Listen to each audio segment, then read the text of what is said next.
साल भर बाद 2 साल बाद हो सकता है कि वो 5 लाख का हो, 10 लाख का हो। आपने अभी बिजनेस की बात करी, बहुत से लोग ये कहते हैं कि सोशल मीडिया के बहुत ज़्यादा नुकसान आते हैं। बिला वजह रील पे रील, रील पे रील, रील पे रील। ये मैं आलिम भी हूँ, लेकिन आलिम के साथ साथ जो मेरा ज़्यादा मशगला है, ज़्यादा शौक़ है, वो क़िरात की तरफ है। जिसका टॉपिक था डज गॉड एग्जिस्ट। हिंदुस्तान के अंदर इस तरह की डिबेट होनी चाहिए। जितनी मेहनत करेगा उतनी ज़्यादा उससे इनकम हासिल कर सकता है। सोशल मीडिया के बिना बिजनेस करना लगभग इम्पॉसिबल है।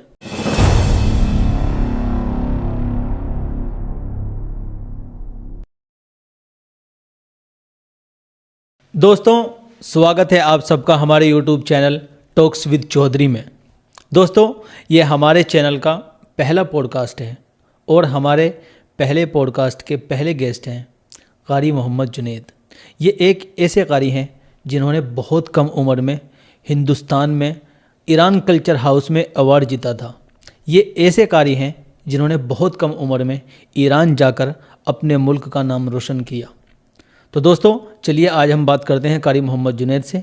जानेंगे कुछ बेसिक सी बातें कुरान करीम के बारे में, इनसे जानेंगे कुछ हम दुनिया के बारे में। जी कारी जुनैद साहब, सबसे पहले अस्सलाम वालेकुम, कैसे हैं आप? वालेकुम सलाम व रहमतुल्लाहि व बरकातुहू। अल्हम्दुलिल्लाह, अल्लाह का फजल है। साकिब भाई, आप बताएं। अच्छा कारी साहब, आज आप हमारे पॉडकास्ट में आए हैं, तो सबसे पहले मैं ये चाहूँगा कि आप मेरी ऑडियंस को ये बता दें कि कुरान करीम के अंदर एक सूरत है, शायद से सूरह बरात, उसमें बिस्मिल्लाह क्यों नहीं पढ़ी जाती? देखिए साकिब भाई, सबसे पहले तो मैं आपका शुक्रिया अदा करता हूँ और आपकी जो टीम है उनका शुक्रिया अदा करता हूँ कि उन्होंने मुझे इस काबिल समझा और इतने खूबसूरत प्रोग्राम में उन्होंने मुझे मदऊ किया। और ये जो आपने सवाल किया है, ये बड़ा अच्छा सवाल है, क्योंकि कुछ लोग आज भी वाकिफ़ियत नहीं रखते इन चीज़ों से कि जो सूरह बरात है उसके अंदर बिस्मिल्लाह पढ़ी जाए या ना पढ़ी जाए। उसके मुख्तलिफ़ चीज़ें उसके अंदर बतलाई गई, कब आपको बिस्मिल्लाह पढ़नी है, कब बिस्मिल्लाह नहीं पढ़नी है। लेकिन मैं आपको मुख्तसर तौर पर बता देता हूँ ना पढ़ने की वजूहत, कि जिस वक्त नबी पाक अलैहिस्सलातु वस्सलाम के साथ पास हज़रत जिब्रील अलैहिस्सलातु वस्सलाम वही लेकर आया करते थे, तो हज़रत जिब्रील अलैहिस्सलातु वस्सलाम नबी पाक अलैहिस्सलातु वस्सलाम को हर सूरत के शुरू में बिस्मिल्लाह का हुक्म दिया करते थे। लेकिन जिस वक्त सूरह बरात का नुज़ूल हुआ, उस वक्त जिब्रील अलैहिस्सलातु वस्सलाम ने अल्लाह के रसूल को बिस्मिल्लाह का हुक्म नहीं दिया। क्यों? क्योंकि इस सूरत के अंदर अल्लाह तबारक व तआला का गुस्सा और कहर और उताब ही उताब है।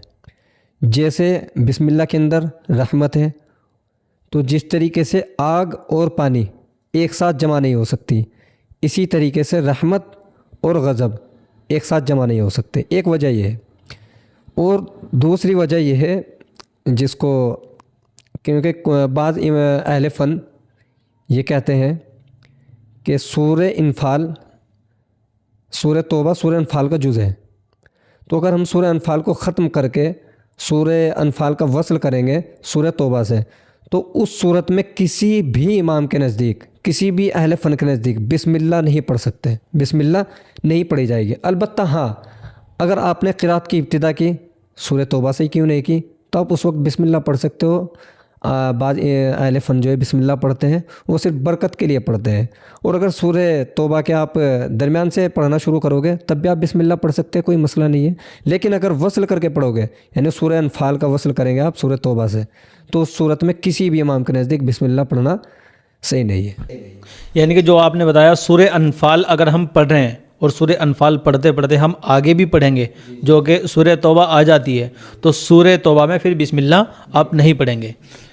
बहुत बढ़िया कारी साहब। अच्छा, अब मुझे ये बताइए कारी साहब कि इतनी कम उम्र में आपने माशाल्लाह इतनी बड़ी शोहरत हासिल कर ली कि आप इंटरनेशनल लेवल तक पहुंच गए हैं माशाल्लाह से। पहले मैं मुबारकबाद देता हूं आपको। शुक्रिया। मुझे ये बताइए कारी साहब कि आपको इस लाइन में कितना वक्त हो गया है? साकिब भाई, वैसे तो मुझे लगभग 18 साल हो गए इस फील्ड में मेहनत करते करते, चूँकि मुझे क़िरात का बड़ा शौक़ है और मैं आलिम भी हूँ। लेकिन आलिम के साथ साथ जो मेरा ज़्यादा मशगला है, ज़्यादा शौक़ है, वो क़िरात की तरफ है, पहले से बचपन से ही। तो इस वजह से मैं पहले से ही लगा हुआ हूँ इस फ़न की इशाअत के लिए। ये अल्लाह का बड़ा फ़ज़ल है, बड़ा इनाम है मेरे ऊपर कि अल्लाह ने मुझे इस फ़न के लिए चुना।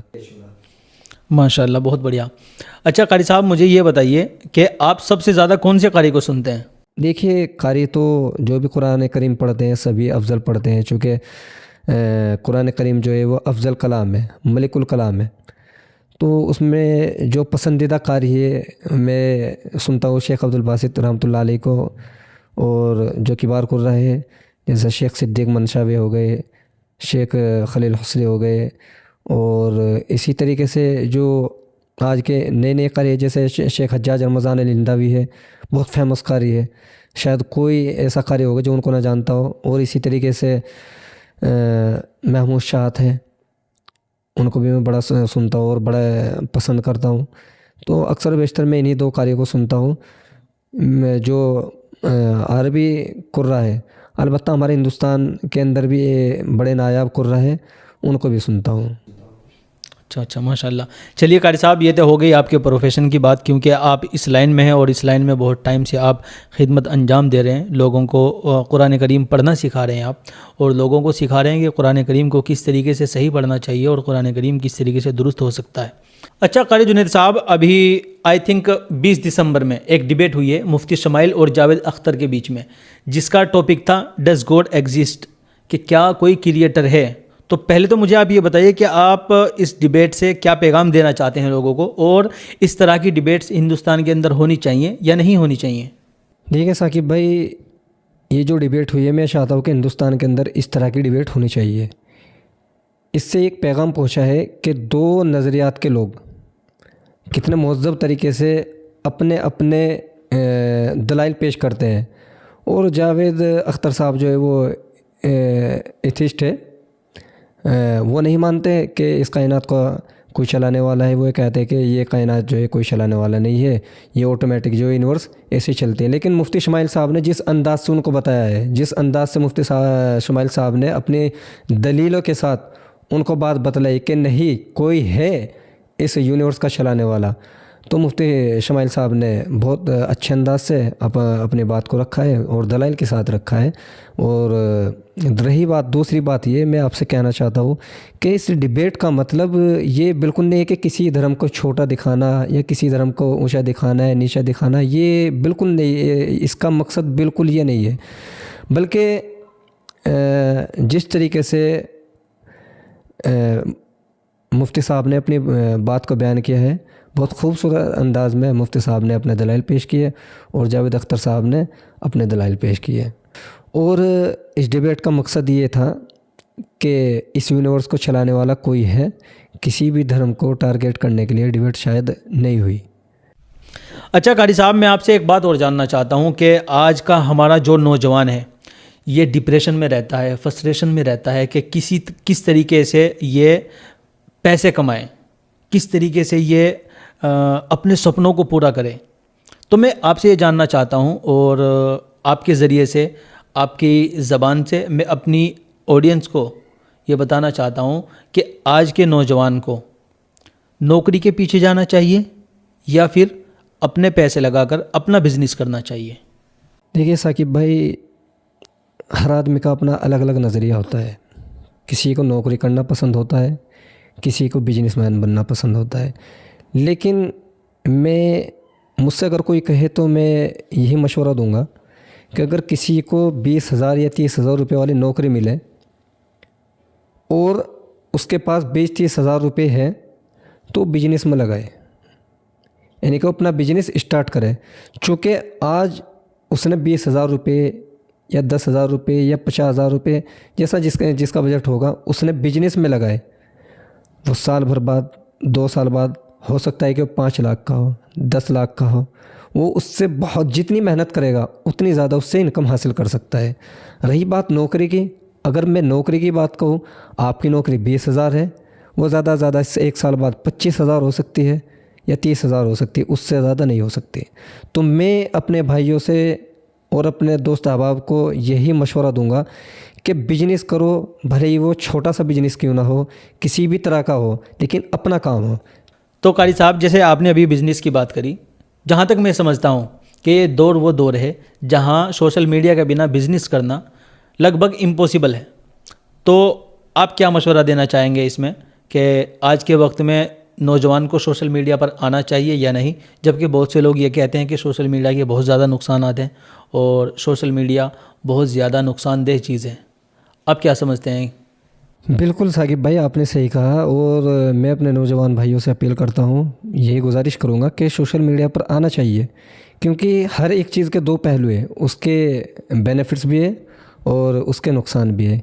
ये इसी तरीके से सोशल मीडिया का मसला है कि आप इस पर बिज़नेस करें, ऑफलाइन के साथ साथ ऑनलाइन भी बिज़नेस करें। ये ना हो कि आप बिला वजह रील पे रील, ये टाइम ख़राब है। आप उसमें अपना कारोबार बढ़ाएं, जैसे अमेज़ोन वगैरह है और फ्लिपकार्ट वगैरह है और भी दीगर साइट्स वगैरह है। आप उन पर जाकर अपना बिज़नेस शुरू कर सकते हैं, तो इसमें कोई हर्ज नहीं है। ये लेकिन एक हद में रहकर, अगर आप हद से बाहर जाओगे तो यानी कि आप सोशल मीडिया का फिर सही से इस्तेमाल नहीं करोगे, उसका गलत इस्तेमाल कर सकते हो आप। यानी आप ये कह रहे हैं कि अगर लिमिट में रहकर सोशल मीडिया का इस्तेमाल किया जाए तो ये हमारे लिए बेनिफिटेबल हो सकता है, इससे हमें बेनिफिट हो सकता है।